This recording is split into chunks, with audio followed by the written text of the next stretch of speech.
and gentlemen, would you please stand, join Councilman Channel in our salute and pledge to our flag. Pledge allegiance to the flag of the United States of America and to the republic for which it stands, one nation, under God, indivisible, with liberty and justice for all. Remain standing for our prayer, please. Will you pray with me? God, we thank you so much for this gorgeous, beautiful day. We thank you for just this amazing weather after just such a hard winter. God, we thank you for our community and all that it does to support its citizens. And God, there's a lot of stuff I know coming up and businesses moving in and things happening. And we're thankful for those things that will generate revenue so that our citizens will benefit from those things as well. And so, God, we also pray over 89ers Day, which is just here in a couple of weeks. Pray for safety for all of those involved. And God, we just pray for decisions tonight. Pray for wisdom and guidance in all that we do. May we honor you. It's in your Son's precious name we pray. Amen. Thank you, Pastor. Call to order our Guthrie Public Works Authority meeting of April 6th.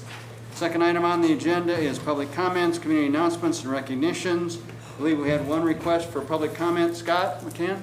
Scott?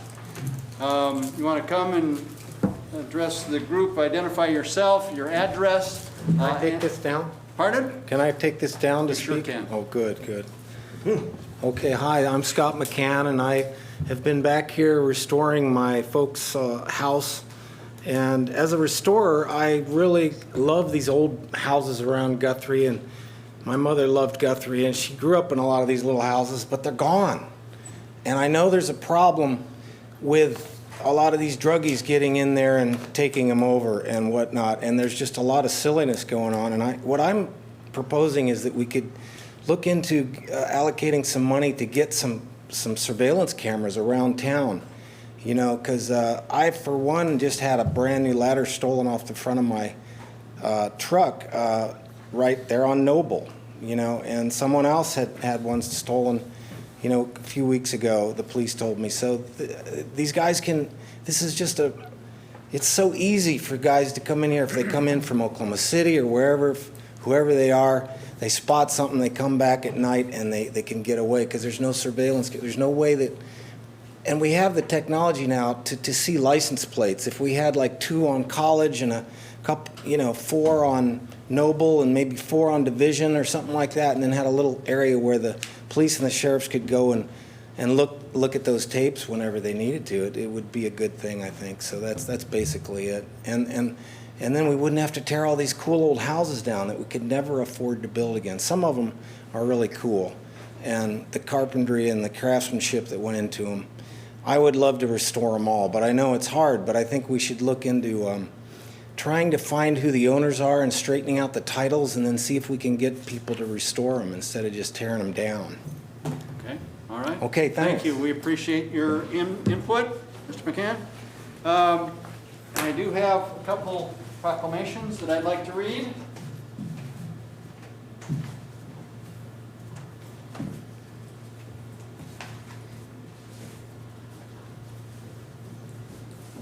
Tenny, you want to come forward here? This first proclamation that I am reading is for Arbor Day, and we are a tree city, and we have been for a number of years.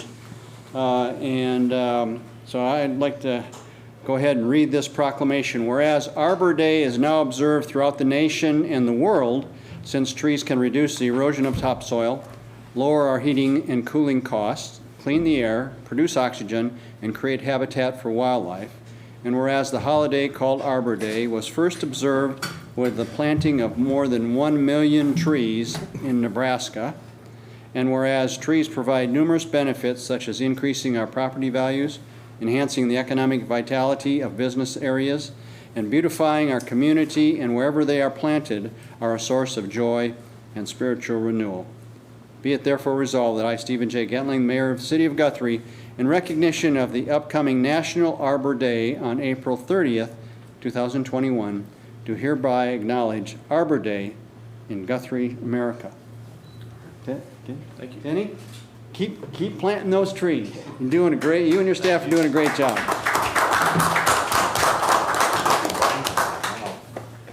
They really are doing a fantastic job.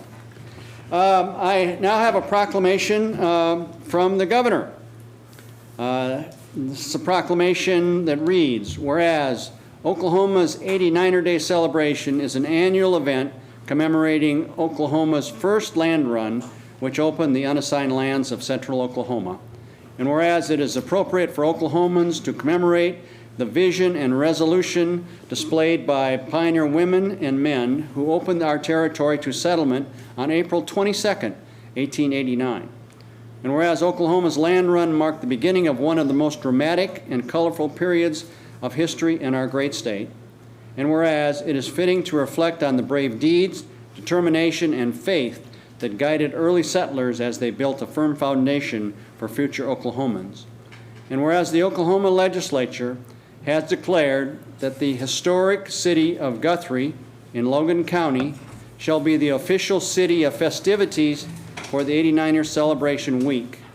And whereas events taking place throughout the week in Guthrie include a parade, rodeo, carnival, baseball game, as well as concerts, contests, and dances. Now therefore I, Governor J. Kevin Stitt, do hereby proclaim April 13th to 17th, 2021 as 89er Celebration Week in the great state of Oklahoma. Signed by the governor.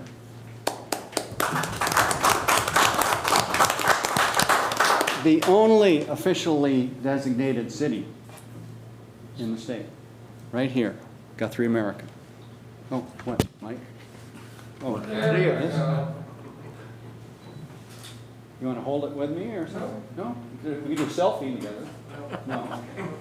All right. You're good. You didn't break the camera.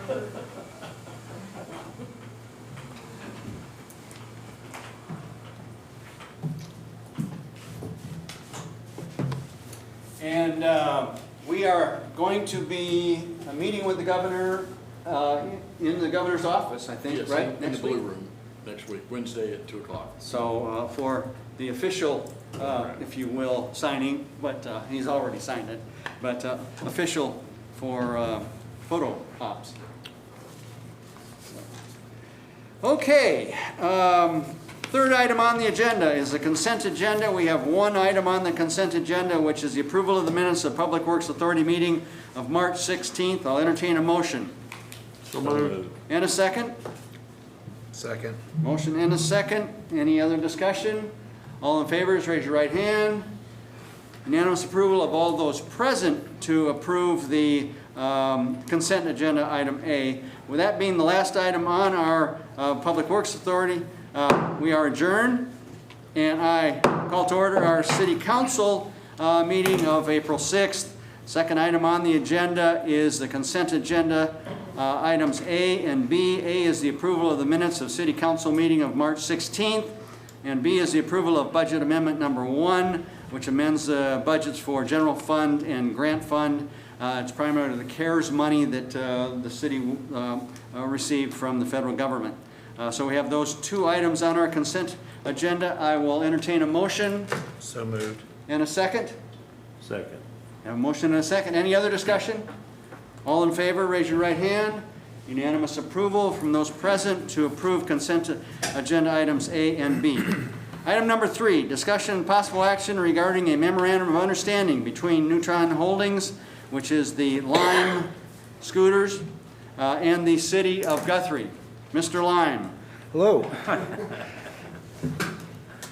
So yeah, we, Justin and I met a couple weeks ago now, and went ahead and put together a little slideshow of some of the parking zones that we had discussed earlier and where they're going to be located. This first slide is the operational area where limes can be ridden. Limes will not operate outside of this area, and for the most part, there aren't too many reasons or potentially roads to lead out of this area. So this seems like a decent sort of corralled area. And of course, limes can be charged by juicers outside this area. So if it turns out somebody lives a block or even a mile outside of this boundary, they'll still be able to charge them at home, bring them back into town, and put them within the allocated areas you'll see next. And of course, this can change. It can be shrunk. Certain things can be tweaked as we sort of launch this if we were to. majority of the action will be in this top area here, and the red and the yellow are zones. So the red represent no operation zones, and again, the shapes can be changed to be larger, encompass more area, and we can also obviously add more relatively easily, depending on certain issues that may occur in the future. But for now, it's been determined that we'll go ahead and use Summit View Cemetery, Highland Park, and Mineral Wells Park completely off limits for scooters. So upon entering that zone, within 15 to 25 feet, depending on GPS and the person's phone and so on, it will shut the scooter down, and they will still be charged, so they'll be forced to turn around, walk it out of the zone. At some point, 10, 15 feet outside of the zone, it'll kick back on so they can ride it off, or terminate the ride so they can go into the park and have a picnic, for example. I would say that we've gotten some feedback on the parks. Like, why wouldn't you let people use the scooters in the parks? And primarily, our thinking was, at least to begin with, especially with the walking trails at Mineral Wells and Highland, you might have, especially Highland, I have some blind corners where if folks aren't used to scooters being used there, you might have parents with strollers or whatever, that we could avoid some conflicts initially. And like Mr. Greenleaf said, we can adjust these things later on if we feel like it's needed.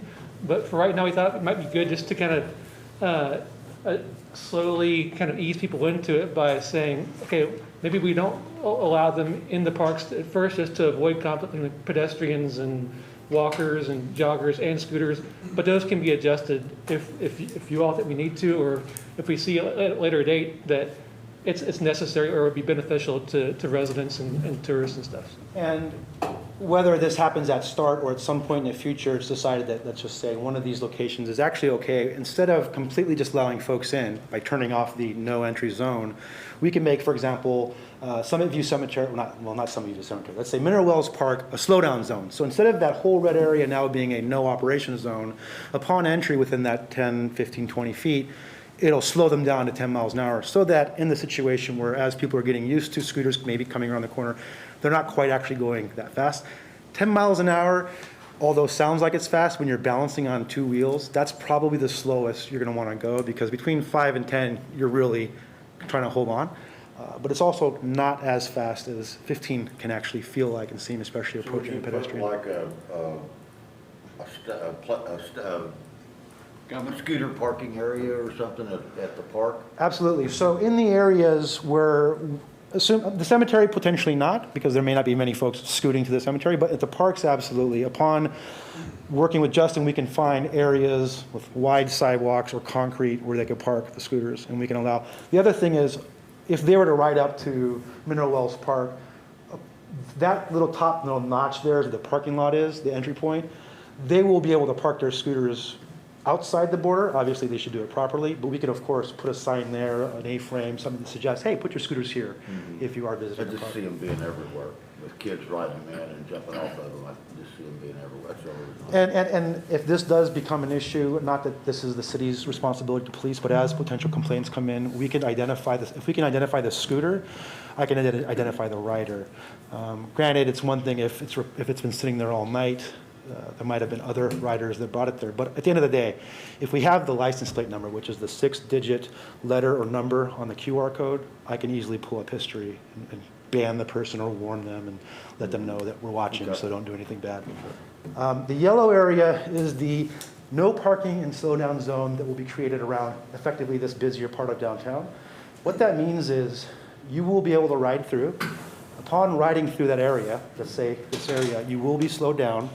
You will not be able to park your scooter anywhere, except for, which I'll show you next, at the various approved or potentially approved parking locations. So again, this downtown area, kind of take a look. So on the bottom there, I've circled the ones that we're talking about. I'm calling this First and Harrison. It's a city parking lot. Justin had pointed out this little corner where cars don't park that we could turn into a little scooter parking zone. And this is where residents and visitors could pick up scooters when they're visiting town, ride them around town, and come back to one of these pins and leave them. If they try to put it across the street at Guthrie Pet Hospital, they will be unable to. They'll keep getting charged. They'll look at the map and realize, oh, with the messaging and whatnot, I got to go back over here. And there will be plenty of real-world signage, too, to point these areas out. So if a person leaves from that location and takes it to a different location and drops it off, that the meter is still ticking on that? Well, Is that what you're saying? when they drop it off, they terminate their ride. So that, they can only terminate their rides If they're at one of the designated stations. within this area here. Is that a pointer? That's right. Yes, it should have. Anyways, they can basically pick up a scooter at any one of these designated parking spots, ride it around town, but if they decide to leave in front of City Hall, if they were to walk away from it, they're still getting charged. And they will know to have So to walk that's their their ride. incentive for taking it back to the designated places. And if a scooter is abandoned, let's just say, we will know this, and we could also, fine, warn, discontinue that person's account and so on, if it becomes a problem where they're just, not that anybody just throws it because they're going to get charged, but occasionally it does happen. Maybe they innocently didn't realize, they didn't properly lock it, because some cities, they can, park their scooter anywhere, so maybe they're from Oklahoma City, they come up here, they innocently try to lock it, it doesn't lock, 90% of the people are going to go, okay, I'm still being charged, what do I got to do here to turn this thing off? Because upon turning it off, the scooter turns off, no lights, nothing. So they'll know that it's still active, and this will kind of incentivize them to put them in the proper parking corrals.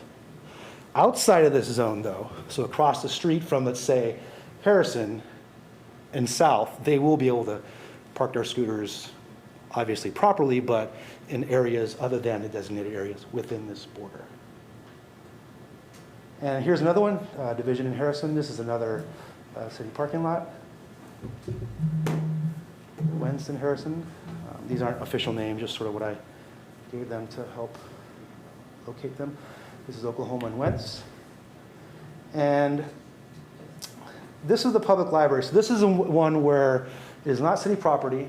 It is city property. Okay. Well, similar to this, I would still have to ask permission from the library to make sure they're okay with it.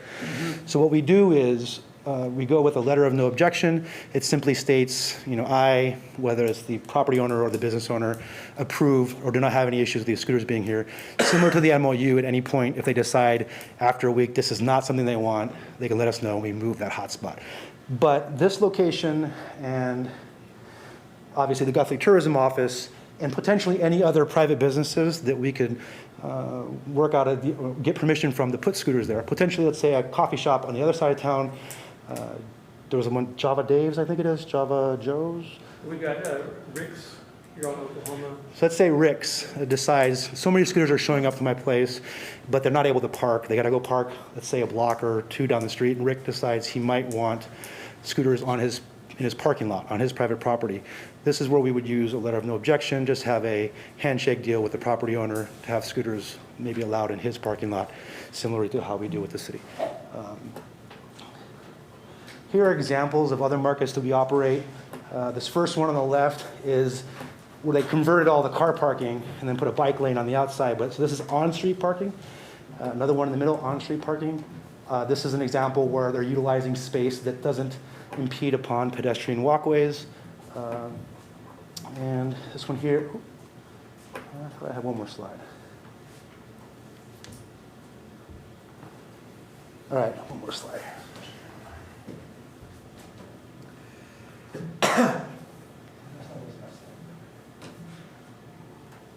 Yeah, that was the last slide, actually. I thought I had one more parking example slide. So in terms of this slide, depending on the location, depending on the city's interest, if you'd like to, down the road, if it turns out this is working well and you'd like to mark them more permanently, whether it's permanent or we have things like sidewalk spray paint chalk that is pretty permanent, but with a power washer or with good rain, which happens a lot in Oklahoma, they eventually do fade away. We use that for temporary events, whether it's a fair or a weekend that we're going to be in some location, and we set up these temporary parking lot spots. I think for the Guthrie City parking locations, we can use, whether it be the metal street signs that we have, 8x10 on a pole, or less sort of invasive, these A-frames that can be, whether they're locked to a pole or just sitting there to kind of identify the parking locations for everybody. And that's the parking presentation. Were there any questions? Right.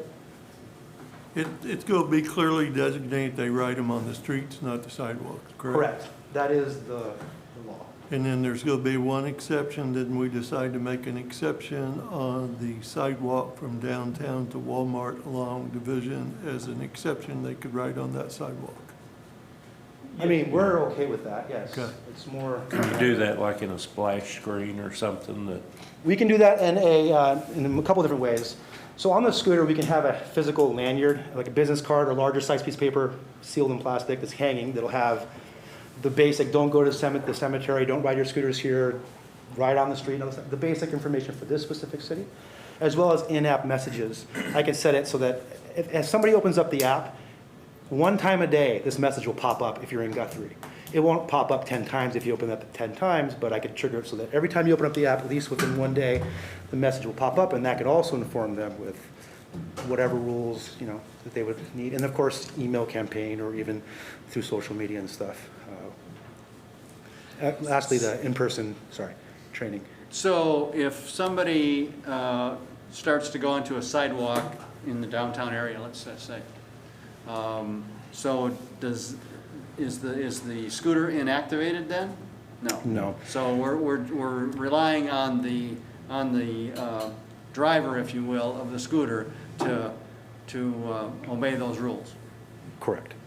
There are several things that we can do to further educate, warn, and reprimand the riders, but ultimately, if a driver or a rider of a vehicle decides to do something they should not, then they end up doing it, and then they get penalized for it. In this case, from our point of view, it would be, we can fine them. In Edmond and other cities, we have severe fines. I have yet to have to really, fine somebody, but we can put that sort of out there so that there is not a threat, but a scare, that if I leave my scooters in places I shouldn't more than a couple times, they will start fining me. More than likely, we'll also just deactivate their account right off the bat. But there are many things we can do, but you are correct that it is upon the rider. And how many scooters are we talking about during this trial period? 75. 75. And how did you reach that number? Well, I reached it sort of based on how we're supplying other cities of different sizes and the demand versus the supply that we see in other cities. Bartlesville, for example, we started off with 75, knowing that more than likely we would have to go to 150 this summer. And Bartlesville is similarly sized city. But they now have a bird also in there. So now there are 75 birds, 75 limes, and it seems to be almost the right amount. So Guthrie, I started with 75. The thought process was if there were more ever needed, and with the C's approval, they could always grant us the ability to bring in more scooters. And is there an opportunity to bring in more scooters when we have specific events? Like just say we had an event down at the fairgrounds, and we anticipated there would be people that wanted to go from the fairgrounds to downtown or whatever. Is it possible to increase the volume and have them delivered to a certain spot for a week or Absolutely. a weekend? Absolutely. For festivals, for special events, depending on the city, but most cities, as long as we're kind of making them aware, this weekend for the state fair, we're going to have an increase in scooters. So yes, absolutely. Within a day's notice for any kind of event, we could bring in those scooters from town. All right. Other questions from the council? Justin, then what is the request that's before us here? In your packet, you have what staff and Mr. Greenleaf have put together of kind of the bones of an MOU for this. If council is okay with it, we can do the 90-day trial period. And talking with Mr. Greenleaf a little while ago before the meeting, it sounds like they would like for that to begin sometime around maybe May 1st. Yeah. Is that correct?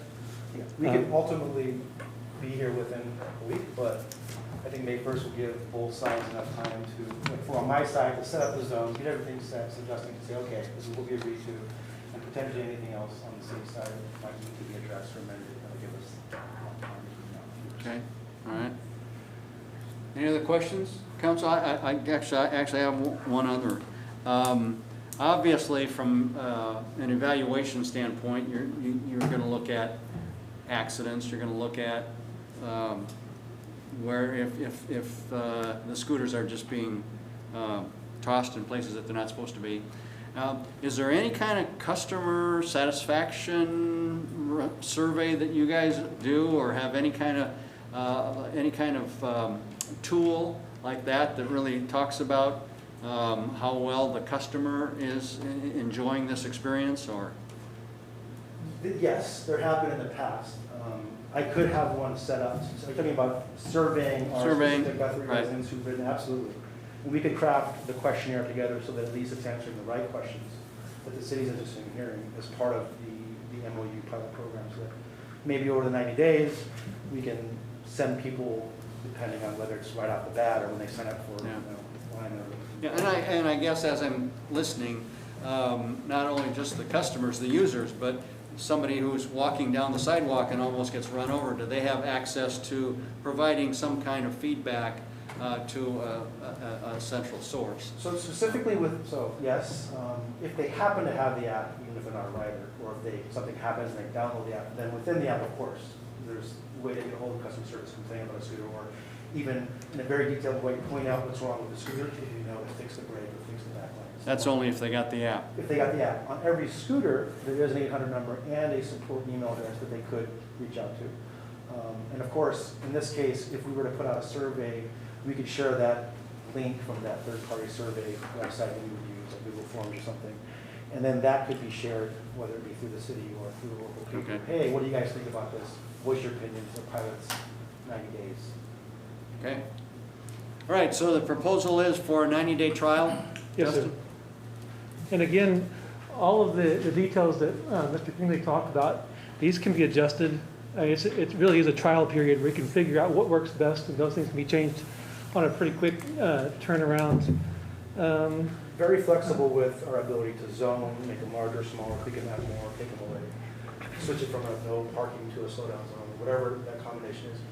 One thing regarding the 90-day MOU, of course, upon the expiration of the 90 days, we would love to be able to continue operating under the same MOU as an extension until the city decides, assuming the city decides, yes, you guys did okay, we're not kicking you out. In most cases, the city would then amend the MOU to extend it for another whatever amount of period so that the city would have a chance of time to come up with the ordinance or decide what to actually do if we weren't being kicked out. And correct me if I'm wrong, but part of the MOU, Lime would provide us with a certain type of data about user, how many folks are riding, where they're riding, which would be pretty helpful just for the city to have that The information. heat map that I think I may have shown in the last presentation, but the heat map, I'm starting to think after I drove around the city last time and today, the heat map's going to show what we already know, and that's that the scooters are going to avoid the long strips of brick road. You could definitely ride down it, but I think that most people will just go to the next block if they're going down that neighborhood, let's say, towards the Capitol building. But yes. I'd make a motion to approve the MOU as written. I'll second that. A motion and a second. Any other discussion? All in favor, raise your right hand. Unanimous approval of those present then to accept the memorandum of understanding as presented and move forward for this trial period. Thank you. Great, thank you. Thank you, Council. Item number 4, discussion possible action to approve the mayor's appointment of Evelyn Nephew to the Guthrie Parks Board for a 2-year term through June 6, 2023. Evelyn has submitted her application, and she's actually the only applicant that we have right now for this vacancy. I've interviewed her. She's very interested in I'd being make a a part motion to of approve. the process. Yeah. I'm sorry, did I miss something? Well, I just think you don't have to say it all. I don't think We all know her. anybody is in agreement. I think everybody's in agreement, so moved. Okay, we have a motion and a second. Any other discussion? All in favor, raise your right hand. Unanimous approval then to appoint Evelyn Nephews to the Guthrie Parks Board for a 2-year term. Item number 5, discussion possible action to request a special use permit to allow plant nursery property located at Walnut and Mockingbird. Dan? Thank you, Mr. Mayor. As you indicated, special use permit The property is located right there off of Walnut, and as you said, Mockingbird, it's just to the east of the existing greenhouses. The property zoned R2. The council may remember back in 2019, they had looked at rezoning the same parcel. That parcel, that rezone was not approved. In our code, there is a provision that allows for a plant nursery with no buildings or structures, so basically planting beds in that. In the R2 through a special use permit, so that's why we're here tonight. In the staff report, you've seen the outline of all of the different provisions in that, and it's going to be about, with their site plan, they're going to be using about 2 acres of the 6.1 acre area. Some of the issues with the property in terms of building anyway is there's a floodplain there, and so it's probably one of the better uses for that property because we don't have to deal with structures and all of that. So there were some public comment letters that were provided in your report that had some concerns or objections, but they're at the Planning Commission. They had recommended approval 3-0 with the condition that the driveway approach at the northern portion of the property be brought up to city code. So with that, I'll have any questions. If not, the applicant is here as well as I think somebody to talk on the item. We have a couple individuals that would like to talk. Okay. I know that, if I recall, in 19, when we looked at this, the issue then was traffic in the neighborhood. They didn't want any additional trucks coming in, because they were wanting to have, they wanted that drive to come all the way through their property from out on Wentz all the way through to Walnut. Well, yeah, that exists. That way they'd have a revolving door that they could go. That's what they wanted to do then. That was the objection by the neighborhood, is we don't want that road in there, and then using this as a revolving door, we don't want that extra traffic at the school route. That was our objection then. So what are they doing on the road? Well, the same thing, the road exists as it is. It's existed for quite some time. They have an access off of Mockingbird, and it goes into obviously the greenhouse property in that it's adjacent to the existing property in that. This will be basically a continuation of their business, so they're not necessarily going to create any more traffic because again, it's just more area for them to utilize for their plants and that. Obviously the applicant's here so they can, you know, talk to their business. I may be wrong on what the objection was at the time, but I do recall. No, that was one of the objections. Yeah, that was one of them. Yeah. The wall with that. Yeah. There was all kinds of stuff. Yeah, but that was one concern. Yeah. Yeah. But like I said, the applicant can also speak to some of that too. All right. Okay. Applicant, who wants to speak? Okay. Jesse? Yes. Good evening. Thank you for your time. Name and address. My name is Jesse Tischhauser. I live at 2000 North Sooner Road, or North Wentz, depending on where you want to leave the city. Our business takes up approximately 30 acres between 1228 North Wentz, just north of Missy's Bakery, and 1101 North Walnut Street, which is just north of Bird Creek. In 2019, we applied to have this property rezoned residential multifamily to agriculture so that we could build structures. The property itself is, majority of it's, well, all of it's in the flood plain, and a bunch of it is in the floodway. In the floodway, you can't do anything. So of that 6 acres, there's about 2 usable acres there for us. And within the flood plain, there is very few things that you can do, and one of those things you can do is build greenhouses because they don't have walls. So you're basically just planting trees for columns and so on and so forth. Anyway, that was disapproved, and I'm not sure why exactly, but it wasn't to do with the road like you were asking, because that road has been there and we drive through it all the time. That's our main egress for delivery trucks and whatnot that come in. Actually, our delivery trucks go out the Wentz Street address because it's closer to where they park, and our loading dock is closer to the other side. I remember at the time thinking, what difference does it make? You've got a school on either side. But correct, yes. We've got schools every over there. Where was I at? So the next legal step for us to take is to apply for this special use permit. I'm not sure exactly what's happening with the Planning Commission codes are all being redone. And when I read one of the drafts, 2-3 months ago, there was no more special use permit in there for a nursery with no structures in a residential area. So that is why I quickly filled out my paperwork before they were approved in March or April or whenever it was supposed to be approved, so that we could have one more chance at being able to use our property before we ended up having to go to court and talk about it there.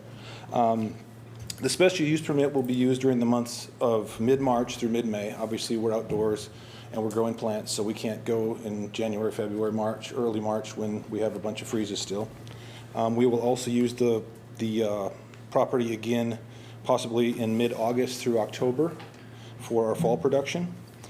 Basically, what we will do is roll out ground cover that comes in about a 10-foot wide roll as long as you want it, and we cover the property that's over there so that the weeds don't grow up. And it also, one of the benefits for our neighbors is that there's no more dust and dirt from all the open property that's there. Now, that was one of the complaints of the neighbors, is our property is dusty and it gets their houses and fences and whatever dirty over there. So that should help reduce that problem as well. And then we'll set up portable sprinklers as well as or drip tape to water the plants. The special use permit will basically allow us to grow more plants, to grow our business, and help support the new $500,000 greenhouse that we're building downtown, Terracotta Garden Outlet, that we're hopefully going to open next week if we can get all of our permits in place. What else do I have here? I know last time we were here, and as well as during the Planning Commission meeting, there were several people that got up and talked about how terrible we are for the city and we don't do anything good, and I just wanted to put out some of the good things that we do for the city. Guthrie Greenhouse and Terracotta Garden Outlet donate certificates and flowers to the American Legion, Veterans Honor Park, Guthrie, what is this one? Guthrie Public Library, the YMCA, the Post Office, the Kiwanis for their Christmas auction, St. Mary's Catholic School for their Mardi Gras dinner and auction, golf tournament prizes, Special Olympics, Guthrie High School Wrestling, Head Start. Basically, anyone that comes and asks us for plants, we give them a certificate for plants because plants are cheap. You may have a few more now. Yes, please do. After that statement. Who doesn't want the city to look beautiful? And we're the largest greenhouse in the state, so we'd be happy to do so. I think so. Another one of the concerns is that we don't generate any more taxes because we're a wholesale greenhouse. We don't pay city tax. Everyone likes to say that as a wholesale grower, we not pay taxes into the city and the county tax coffers. That is untrue. In the past 12 years, Guthrie Greenhouse is doing business as a wholesale grower and Terracotta Garden Outlet as a retail location here in town, combined to pay over $500,000 in sales tax, 28% of which is $142,493, went directly to Guthrie and Logan County. That does not include large amount of property taxes, payroll taxes, vehicle registration taxes, and countless other taxes that we pay into this community. We employ over 70 people, all of whom which live here, except for I think 3 of them live in Edmond. We have children in the Guthrie school system, so we're definitely helping support this community. Just ask Tony's gas station how much stuff we buy from them, as well as our diesel trucks. I mean, we're always out there at Lowe's buying that stuff. And we also bought $80,000 worth of water from the city just in 2020 alone. I think that's all I have to read. Okay. Anybody on the council have a question, Jesse? Okay. All right. Thank you for those comments. We appreciate that. We have one other individual, Miss Bennett. Please identify yourself and your address. Oops, sorry. My name is Andrea Bennett, and I live in 1103 North Walnut Street. I live And you right. can take your mask off if you want while you're speaking. Sorry. Okay. Can you hear me better? We can. Great. I live at 1103 North Walnut Street, right next to the property that they would like to put their beautiful flowers in. I want to say this. I don't have any issues with flowers. I don't have any issues with people growing their business and, you know, making Guthrie America great. But what I have a problem with is the traffic and living next to an industrial park. When I bought my home, I never envisioned that I was going to be living next to an industrial park, and that's what it has become. There is traffic up and down the road all day. The dirt does not come from the field. It comes from the dirt road, which you guys are finally making them pave that, which is great. Like I talked to the city planner and said if I went and dug up my driveway, would it be okay for me to have a chat road? I grew up in Seward, Oklahoma, out in the country, so we had chat roads, but I was told I couldn't do that. I also have a horse that I have to care for outside of the city limits. Can I bring my horse into the city limits and get away with that? No. So if you give approval for someone else to do something, you should give approval for everyone to do that. That's my concern. Speaking about the traffic on the road, I have a concern about the status of the neighborhood. The road, I have pictures and I have videos. don't know if I can show those with my phone, but there's a big gigantic hole that's full of chat on Walnut Street right before the bridge. And so it gets worse every day. So the semi trucks, and they're pretty big semi trucks that come in and out of there, ride over my grass, ride over my neighbors' yards. They can't really turn off into that little driveway. So to me, that's not an appropriate place for semi trucks to come. It would be, I lived on Went Street, and that is a state highway. So I think that the bridge is more secure for that type of traffic. So I don't know, I have a boyfriend, he drives trucks. He wouldn't be able to park his semi rig in front of my house. I'd probably get complaints with the city. So why is it acceptable and okay for, you know, for the sake of their business to do that? And I understand that, you know, they're growing, that's great, but the residential area is not for that. And I don't know how else to put that. It seems like we just keep coming here to this place, and I'm trying to be, it's become a negative situation, and when your peace of mind is altered and you don't feel comfortable in your home because of the energy, the negative energy, that's not a good place to be at. So I'm not up here, I'm not one to say, you know, they're not doing good for the community and they're not giving back to the society. They are, if that's what they say. But the way they treat the neighborhood and care and concern about the others that are living around them is not positive. And to, after the last planning meeting, to call people crybabies and your neighbors, that's not very positive. So those are the things that I have issues with. And then, okay, Google, I'm not talking to you. I don't know, would you guys like to see the pictures of the semi-truck that I have on the video? I don't know if I need to send that to you guys, where, you know, rolled over the grass and stuff. It's just not, it's not very fun. And then I had questions, if you allow a special use permit for them to plant flowers, and is it gonna be allowed for everyone to do that? So if we wanna use our property for agricultural purposes, and because it's the floodplain, I have family that has land in the floodplain, and we were told we could not do anything to that property. So what makes it okay for certain people to do things and certain people not to be able to use their property for that type of use? It's not in the same location, it's in a different area in Guthrie, but it's still floodland. So those are my concerns, pretty much in a nutshell. I'm really feeling like we keep coming to this point. Like I said, I'm at work right now, and I had to come off work to come here to give my objections. The thing that is the biggest thing for me is the traffic and the noise. It's going to be traffic and noise. There's already traffic and noise. So if you move a nursery you're gonna have to go over there and you're gonna have to harvest your plants. So that's gonna require somebody to go over there, maybe with I don't know, maybe your little utility vehicles or whatever. It's gonna be constant like it is now. So are we zoning it commercial, or are we gonna keep it as residential? Because when you allow that, it's gonna become a commercial type of operation there. Okay. So that's what I had to say. All right. Thank you for your Council time. have any questions of Ms. Bennett? How long have you lived in your location? I have been living in my home since 2001. Okay. Yeah, and so when I moved there, the greenhouse was behind me, but like I said, when I moved there, I bought my house from Mr. Bennett, and from Miss Sylvia Oaks sold me my home. And it was just an empty field that was being managed by, it was first with the Masons, and then the children's home was sold, and they maintained and kept the property up. But my son actually would cut the part right next to my fence, and then my neighbor behind me would come and cut it to keep it manicured. But the road wasn't there, was it? No, the road wasn't there, it was How long grass. you been there? How long has, The road? the road, maybe 7 years.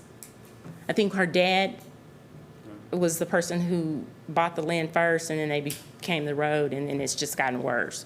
So there's even potholes in the road. They had to come fill up the holes in the road. So much traffic goes in and out of there. So it's just not a very positive experience. And I know that Guthrie America is about your community.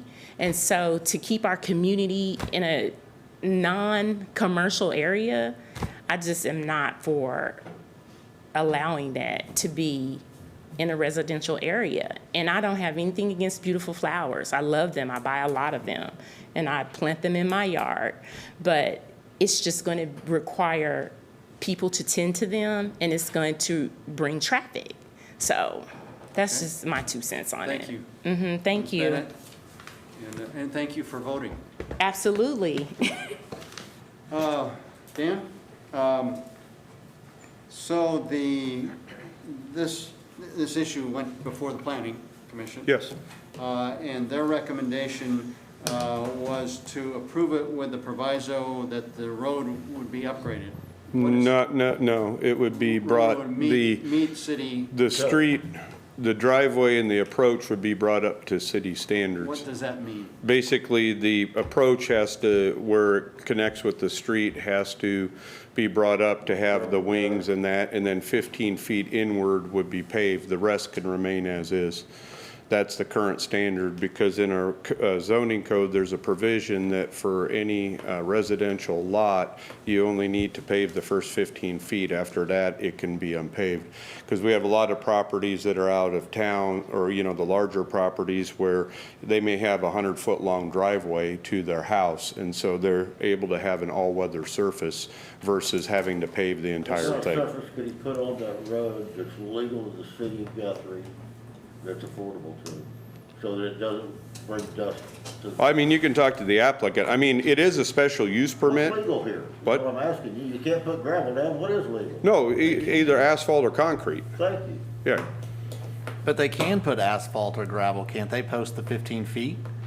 They can if they wanted to. Yeah. Because what I was going to say, well, no, the code doesn't necessarily allow that or require that. And again, that's why I'm trying to update a lot of our codes, because we got 16 different versions of a similar thing. And so one of the provisions says that the first 15 feet is all that has to be paved. After that, it's a hard or an all-weathered surface in a residential district. So they don't necessarily have to pave that per the code. Now, if you're parking a car somewhere in that, yeah, it has to be on a hard surface in that. But he could use asphalt chip, or he could use chat, or whatever. Well, that's what's there. Correct? That's what's there. Okay. But what I was going to say is, if the council wants to make that a condition of the special use permit, they can. I don't know if the applicant's going to be all that happy to put up that kind of expense at this point. You can talk to them, but through the special use permit, you can put those conditions. The only condition here is that it meets the minimum city standards. I think the question is, what did the committee, I mean, they said. That's up all to they city code, so required they was just a want drive 15 approach. feet. Yeah. Okay. So What they a were just- residential district They were just requires. addressing that first 15 Yeah. feet. Yeah. Okay. The applicant had his hand up. Did you want to make a comment to that? Well, yeah, we just put $10,000 worth of crushed asphalt on the whole drive, all the way 800 feet of driveway. Where's the dust come from? Crushed asphalt doesn't create much dust. I was gonna say. No, it won't once there's millings on it. Okay. I It can- sounds to me like you've done what you can to solve the dust problem. The open field is the only thing that can be causing dust, which is what we're asking. If we're going to have dialogue, we need to Yeah, get you up here. and real quick, just to, I think hopefully help answer Councilman Casey's question, or that we had previously gotten at least one, it could be 2 or 3 code enforcement calls on excessive dust. We were not able to find that in our code enforcement processes, that there were excessive dust from that road. But we had gotten complaints in the past, so we had been out there ourselves, my department, in that, but could not find evidence of, again, the amount of dust that was saying that was being created from that road. Did I hear the applicant correctly that you already have put down the crushed asphalt, or you're going to? It has been crushed asphalt, but we just put more of it on there. Okay. This is our busy season, so Okay. it gets beat up this time of year. All right. Okay. So we do maintain. Okay, well, I will entertain a motion then to approve the special use permit with the proviso that, the same proviso that the Planning Commission had with that initial 15 feet meeting Right, city ordinance. which will still help with the the trucks and that turning in and out of that property. Makes that That'll- wider. Yeah, that'll help significantly. Motion to approve. Second. I have a motion and a second. Any other discussion? All in favor, raise your right hand. Unanimous approval to approve the special use permit as submitted with the proviso as came from the Planning Commission. Item number 6, recognition of service. City Manager, Leroy?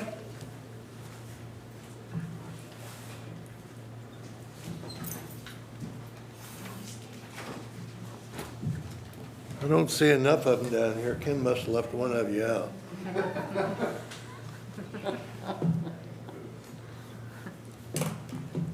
Guthrie Code of Ordinance under elected officers, the mayor and the councilman of the city of Guthrie shall receive a salary of $1 per annum. Woo-hoo. Whether they need it or not. Correct. I think it's always been clear that you all love this city. You take your role seriously. You share a collective vision of a vibrant, competitive community for the future. You make sacrifices to serve the community. You do what you believe is right once you hear the presentation. And individually and as a group, you protected the city and made it better. Many times you don't get the thanks that you so richly deserve. Throughout the year, you have demonstrated that serving the city council is a calling, a way to contribute to the betterment of our community, and you do make a difference, and we appreciate what you do. With a heartfelt thanks, I now present the ceremonial dollar. Would you like me to just bring them to you? I think that would be good. I could toss them. Mayor Stephen Gitley. Thank you, Leroy. Appreciate that. It'll have a ricochet effect, it'll come out. Vice Mayor Jim Case.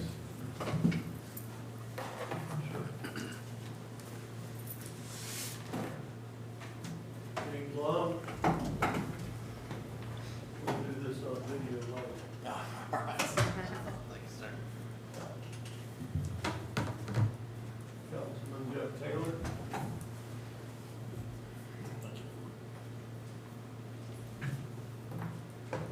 And Councilman Don Chandler. Thank you, sir. You bet. And we have a couple absent tonight, and we will make sure they get theirs. Monahan, did you want my picture? Okay. As long as we know how we stand. I appreciate the offer. So now we're moving to item number 7, City Manager Report. I've got a report, and I'm going to talk about some of the grants that we recently have received and some that we're pursuing. Of course, we recently received a grant, Land and Water Conservation Fund grant from the Oklahoma Department of Tourism. The grant was for $1 million. We're matching it with $1.4 million. The project will be just over $2 million. The Guthrie Sports Task Force was appointed by the City Council, and they worked diligently with a wide array of city staff and the city engineer to develop a project scaled to a fundable size to be both affordable and competitive for this grant opportunity. We all know that if we did the full complex of softball and baseball, you're looking at $10 or $12 million projects. So you have to scale it down to something, one, that we can afford to match, and number 2, be competitive. The state got, if I remember correctly, less than $5 million, and we got $1 million of it. So we did well. In this particular one, I think as I go through these, you'll see we are developing expertise throughout our staff to write grant applications. In this particular one, although we have a whole team involved, Mr. Kasich, our city planner and grant administrator, was the primary author in drafting this particular grant application. We'll be constructing 3 new softball fields, install lighting system on one of those new fields, a new concession stand, quick connects for irrigation on each field, parking lots, and new entry road. There will be future improvements that we will make over time, even on this particular project.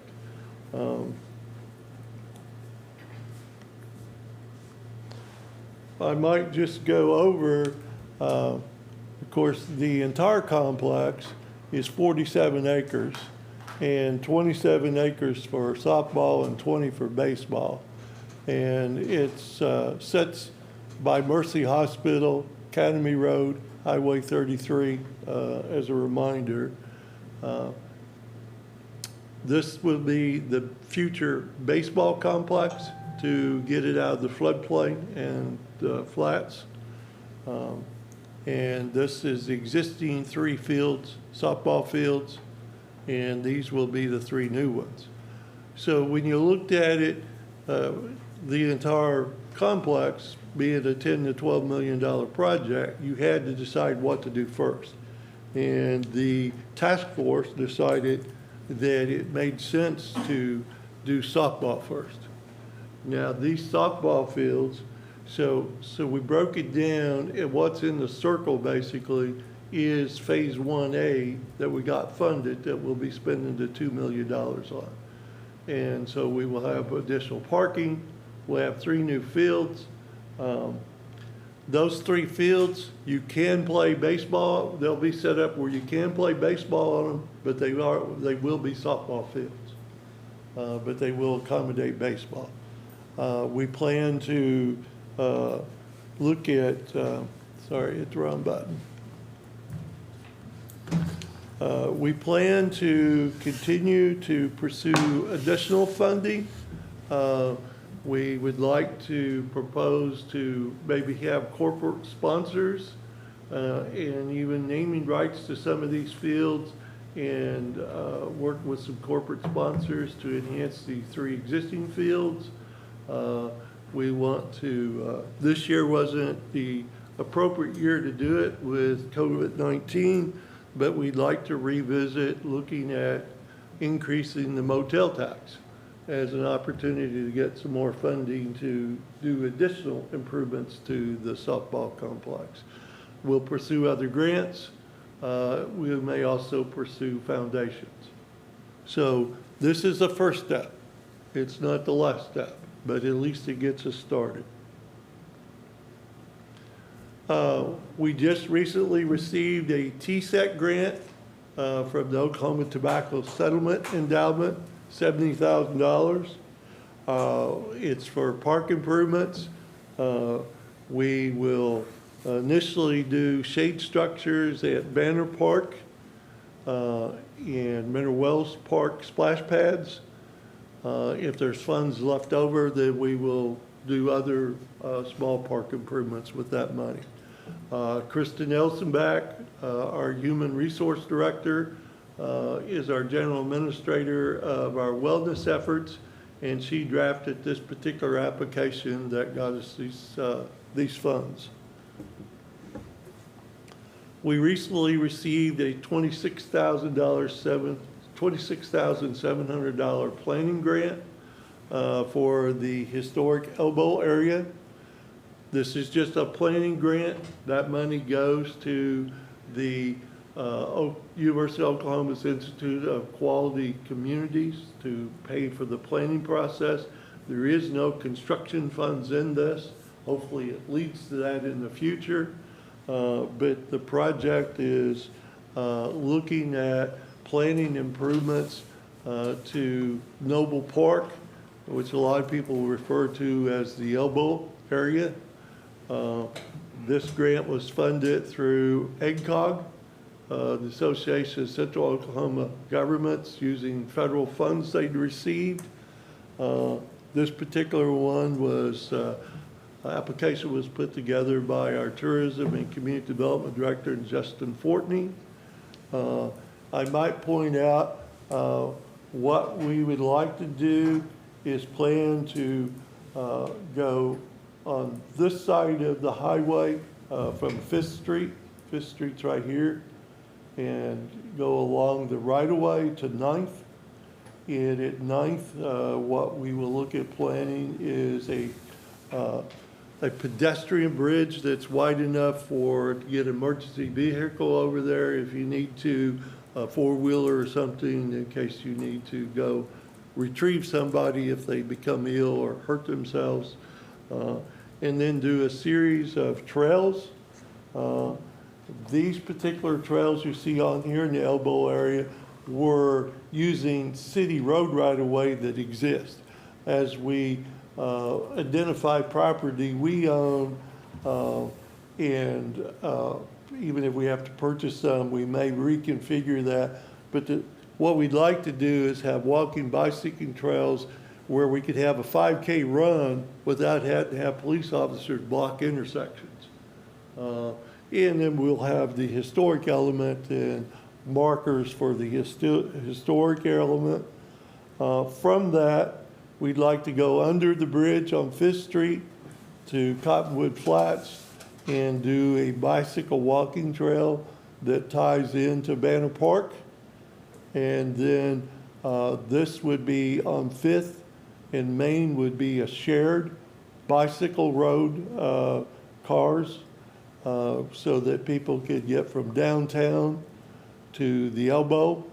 We would put some workout stations along this route, using this and the sidewalks on the bridge and Noble tie into the new proposed new elementary school, so that we tie this whole area in to downtown Guthrie.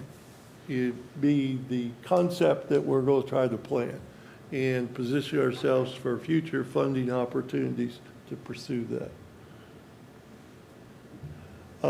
We recently got a $100,000 grant from the Oklahoma Office of Workforce Development. This was a collaboration between the Chamber, Meridian Tech, and the City of Guthrie. The funding will support the planning and launch of training programs to build the local film and television industry's workforce, utilizing Meridian Tech's new South Division campus. The Chamber of Commerce is acting as a program manager for this collaborative effort.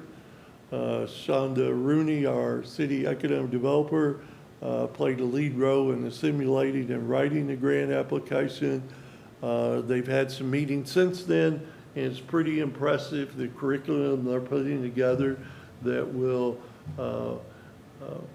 be a leader in promoting and educating people for behind-the-camera work in the film and industry area, which will help them from a work standpoint and help our community to make us more attractive to future film productions. This has been a little while ago, but would point out, and I could point some other grants that we'd received out through the police department, but we have also, whoops, did I hit the off button? There we go. We received $164,000 from the USDA to go towards 2 ambulances. It paid 33% purchasing 2 ambulances.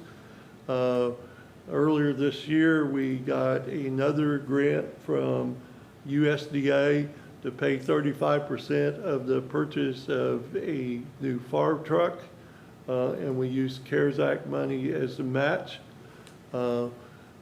We are only eligible to apply to USDA grants ever so often, roughly about once a year.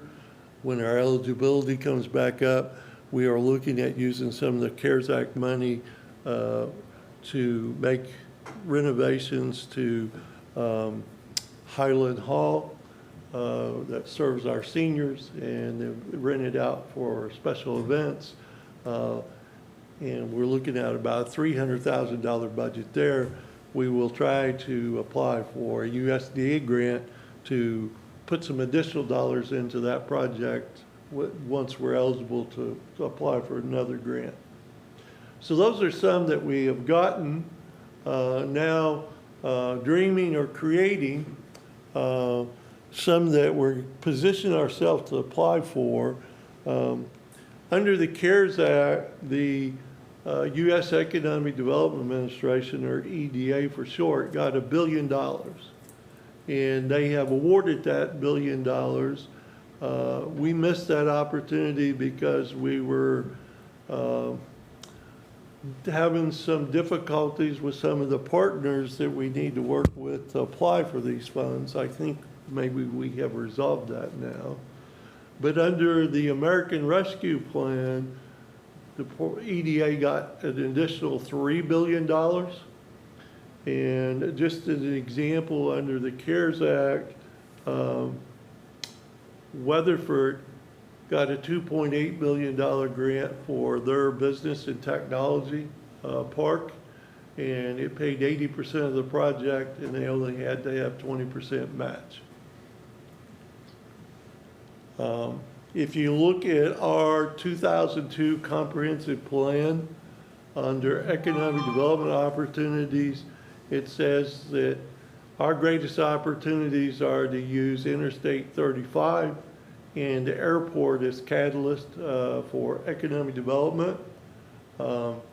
And so we are looking over time to develop a 77-acre industrial park adjacent to I-35 and Highway 33. And we are also looking at the possibility of development of a air business park at the airport.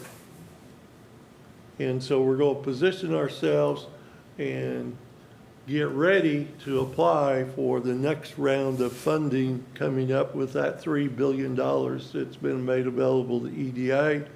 And of course, our first priority will be the industrial park that is along I-35 and Highway 33. And that's just to give you a location of the park. We want it to be shovel ready. The budget, not including, of course, electric and gas extension, is about $4.3 million. We have committed CIP money towards that project, but if we can get an EDA grant that pays 80% of that, 3.2, then that would give us 3.2 that we could use for other projects and not use it all for this industrial park. Another thing that we're visiting with the EDA on is thinking outside the box. We have a growing film industry in Guthrie. We've had a lot of movies shot here. In one 12-month period, we even had 14 movies shot here in Guthrie. We talked about what we're doing with Meridian Tech and training for film crews. One of the things that is being developed around us that we don't have is a film studio. And we're trying to explore maybe a multi-purpose building and get some EDA grant funding for where we build a shell spec building that we can market to industries to locate in the industrial park. And about 75% of the industries, when they first start looking for a new location, look at existing buildings. Because one, it's normally cheaper to buy something existing. Number two, you can get into it quicker because it's in the dry. But at the same time, while we're marketing that building to recruit an industry, we could use it as a film studio where the film industry could set up in a controlled environment their sets to make movies. And then once we sold that to an industry, then we would take that money and just reinvest it and do another one and just keep that process up. So we are exploring that opportunity. At the airport, We are looking at the possibility of buying hangar 1A. It's one of the older hangars. And buy some land adjacent to that where we could have a business park. We have a lot of airplanes permanently at our airport, but we would like to have more of a business park to have manufacturers of aviation-related or service industries there to create additional jobs that are air-related. So that's things that we will be looking at pursuing through the Economic Development Administration. Of course, the first priority is the industrial park out on the highway. There is a new opportunity. They used to call it earmarking. That become a bad word. So now they're going to call it community project funding. And so Congress has reinstated the practice of earmarking for this federal fiscal year, or the next one, 2022, that starts in October. And under this program, communities are eligible to receive dedicated federal funds. So in a particular budget for something that Congress passed, there would be a line item in there, X amount of dollars to Guthrie for this project, or X amount of dollars to Evelyn for this project. And so it's a line item. You don't have to go through a process to apply to federal entities to get it and compete for it. It's yours. It's designated and thing. The process will be competitive. Each House member can do 10 project requests across all appropriation bills. So if you think about the territory covered by our congressman, and he can only make 10 requests, if we get one of those, that would be fortunate. And then we anticipate the Senate will do something similar where each of our senators will be able to request specific projects. If we're going to be competitive, we need to act quickly and submit our request. Some of the projects that we plan to visit with the field reps for our congressional delegation next week. One of our highest priority is replacement of our water lines and valves that predate 1975. We talked the other day about the fact that we've got roughly 55 miles of water lines that were built prior to 1975. That means that they're over 50 years old. Shut-off valves no longer functional on these. While the water is safe to drink, many of these mains have substantial sediment buildup of minerals that was stirred up from leaks and other causes, create odor, color, and taste issues. And just an example from prior leaks, that is line that was taken out down by the water plant when we had a leak a couple years ago by the water plant on Division. Same line that we just recently had a leak on a few weeks ago that we are applying for a CDBG grant. So we have Myers Engineering doing a cost estimate of what it would take to replace those water lines that will be ready by the end of the week. That's one of the things that we're going to propose as one of the community project funding line items that either one of our senators or our congressmen could look at earmarking for us. Road improvements will be the second thing we present to them. First one being Sooner Road from the city limits by Seward back to Division or Highway 77. And then the other one will be 19th Street from the west city limits back up to Noble. And we're going to present two options, two different budgets. Option one would be full reconstruction of those stretches of roads. Option two would be limited to resurface and rehabilitate. So we will give them a couple options. The next project that we're going to present to them for consideration, and again, it'll be up to them to decide which they want to propose, is to take a proposal to our existing swimming pool in Highland Park.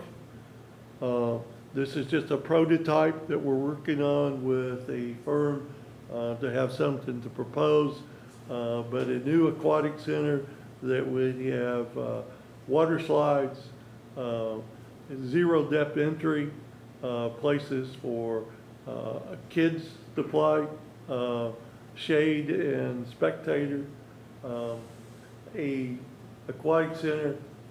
When I was visiting with them today, we did a aquatic center when I was city manager in Coffeyville back in around 2000, and we spent $3.5 million, and they said, well, to build that same aquatic center today would be a $7 million project, so things do go up over time. But something like this would have a patron capacity of 500 and a construction budget of about 5.2 million. And then we're also going to look at the proposal we're working on to look at a second fire station to serve our growing population and future developments with the new things coming to town, the new subdivisions that we're seeing, a site to be determined.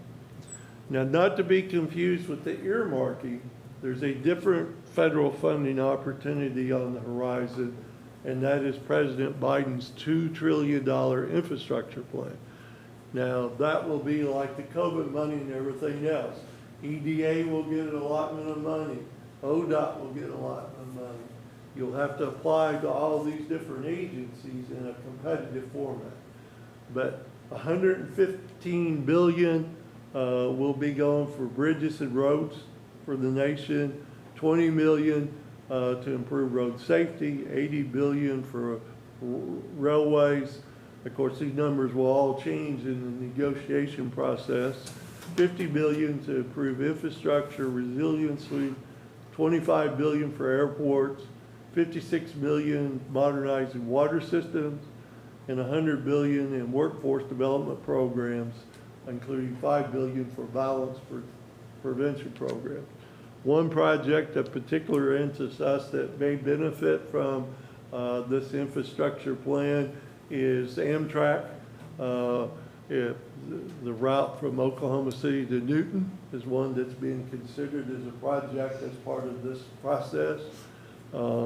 And we just need to make sure we stay on top of things, have proposals ready, and as the notice of funding availability comes out, be prepared to apply to receive some of these potential grants that will be coming out next year. With that, that's my report tonight. Be glad to answer any questions. It's quite a report. Questions from council?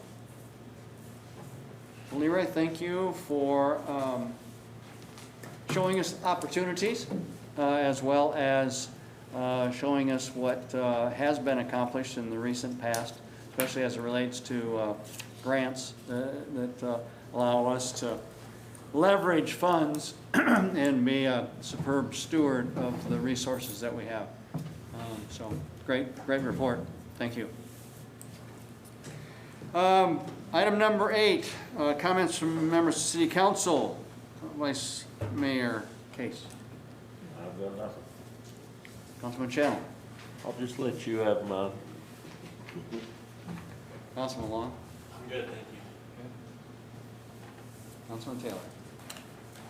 Don't forget about 89ers starts next Tuesday. It won't be dinner this time because of COVID-19, so we're not gonna have the kickoff dinner, but we will be doing some things. I think they're gonna do maybe a dance or something like that. And there'll be some stuff like that coming up, but Wednesday, like I said, we'll be down at the Blue Room with the governor, taking a picture of that. Then on Friday or Thursday, I believe we're gonna have big scooters. I think we're gonna be in front of the post office. Can't remember exactly what. Big wheel race. Big wheel race, and then. That's on Friday. Friday, okay. Anyway, Saturday's the parade, and we'd like to get everybody out. And staff, thank you. I know there's only a couple of you here left, but I appreciate all y'all's hard work. This looks great. All the planning that Leroy's done, and I appreciate all y'all's working on that. It's great for all of us. So anyway, there you go, Mayor. Yeah, I think just to add a little bit on that, the presentation that Leroy made certainly reflects the work that all of the departments do in terms of extending the resources that are available through various grant applications and awards, and I think that is a gift to be able to have that kind of insight of where to look for these grants, and then go ahead and make application and receive them. So that's a real plus that we are blessed with staff that do that, and of course blessed with leadership in Leroy's case that supports that and really pushes that. But I think if we added up all of the grants over the last 5 years or so, it would be very, very significant. So look forward to that continuing, obviously, with opportunities with new administration.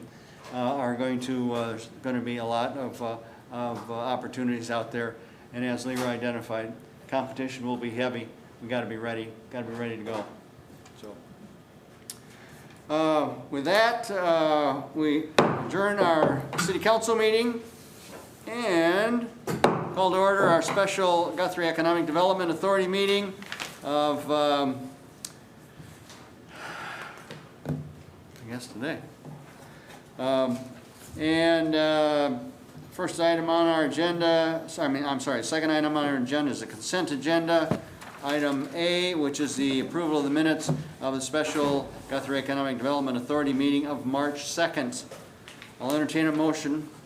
So moved. And a second. I have a motion and a second. All in favor, raise your right hand. Unanimous approval then to approve the consent agenda, item A. Item number 3, consider approval to convene into executive session pursuant to authority of Title 25. Actually, we'll be identifying matters pertaining to the economic development with a focus on the Guthrie-Edmond Regional Airport. Entertain a motion. So moved. In a second? Second. Motion and a second. All in favor, raise your right hand. Unanimous approval then to move in